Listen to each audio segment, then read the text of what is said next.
Chapter 8. Friday Night. The most extraordinary thing to my mind, of all the strange and wonderful things that happened upon that Friday, was the dovetailing of the commonplace habits of our social order with the first beginnings of the series of events that was to topple that social order headlong. If on Friday night you had taken a pair of compasses and drawn a circle with a radius of 5 miles round the Woking sandpits, I doubt if you would have had one human being outside it, unless it were some relation of Stent or of the 3 or 4 cyclists or London people lying dead on the common, whose emotions or habits were at all affected by the newcomers. Many people had heard of the cylinder, of course, and talked about it in their leisure, but it certainly did not make the sensation that an ultimatum to Germany would have done. In London that night, poor Henderson's telegram describing the gradual unscrewing of the shot was judged to be a canard, and his evening paper, after wiring for authentication from him and receiving no reply, the man was killed, decided not to print a special edition. Even within the 5-mile circle, the great majority of people were inert. I have already described the behavior of the men and women to whom I spoke. All over the district, people were dining and supping. Working men were gardening after the labours of the day. Children were being put to bed. Young people were wandering through the lanes, love-making. Students sat over their books. Maybe there was a murmur in the village streets, a novel and dominant topic in the public houses, and here and there a messenger or even an eyewitness of the later occurrences caused a whirl of excitement, a shouting and a running to and fro, but for the most part, the daily routine of working, eating, drinking, sleeping went on as it had done for countless years, as though no planet Mars existed in the sky. Even at Woking Station and Horsell and Chobham, that was the case. In Woking Junction, until a late hour, trains were stopping and going on, others were shunting on the sidings, passengers were alighting and waiting, and everything was proceeding in the most ordinary way.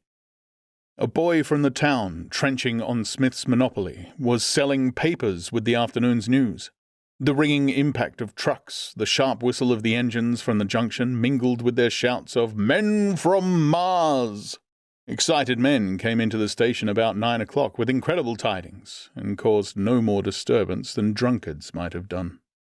People rattling Londonwards peered into the darkness outside their carriage windows and saw only a rare, flickering, vanishing spark dance up from the direction of Horsell, a red glow and a thin veil of smoke driving across the stars, and thought that nothing more serious than a heath fire was happening.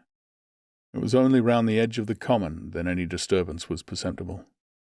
There were 6 villas burning on the Woking border. There were lights in all the houses on the common side of the 3 villages, and the people there kept awake till dawn. A curious crowd lingered restlessly, people coming and going, but the crowd remaining, both on the Chobham and Horsell bridges. 1 or 2 adventurous souls, it was afterwards found, went into the darkness and crawled quite near the Martians, but they never returned, for now and again a light ray, like the beam of a warship's searchlight, swept the common, and the heat ray was ready to follow. Save for such, that big area of common was silent and desolate, and the charred bodies lay about on it all night under the stars, and all the next day a noise of hammering from the pit was heard by many people. So you have the state of things on Friday night. In the centre, sticking into the skin of our old planet Earth like a poisoned dart, was this cylinder, but the poison was scarcely working yet. Around it was a patch of silent common, smouldering in places, and with a few dark, dimly seen objects lying in contorted attitudes here and there. Here and there was a burning bush or tree. Beyond was a fringe of excitement, and further than that fringe the inflammation had not crept as yet. In the rest of the world, the stream of life still flowed as it had flowed for immemorial years. The fever of war that would presently clog vein and artery, deaden nerve, and destroy brain had still to develop. All night long the Martians were hammering and stirring, sleepless, indefatigable, at work upon the machines they were making ready, and ever and again a puff of greenish-white smoke whirled up to the starlit sky. About 11, a company of soldiers came through Horsell and deployed along the edge of the common to form a cordon. Later, a second company marched through Chobham to deploy on the north side of the common. Several officers from the Inkerman barracks had been on the common earlier in the day, and one, Major Eden, was reported to be missing. The colonel of the regiment came to the Chobham Bridge and was busy questioning the crowd at midnight. The military authorities were certainly alive to the seriousness of the business.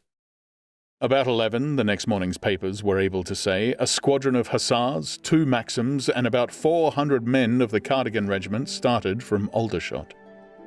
A few seconds after midnight, the crowd in the Chertsey Road, Woking, saw a star fall from heaven into the pine woods to the northwest. It had a greenish color and caused a silent brightness like summer lightning. This was the second cylinder.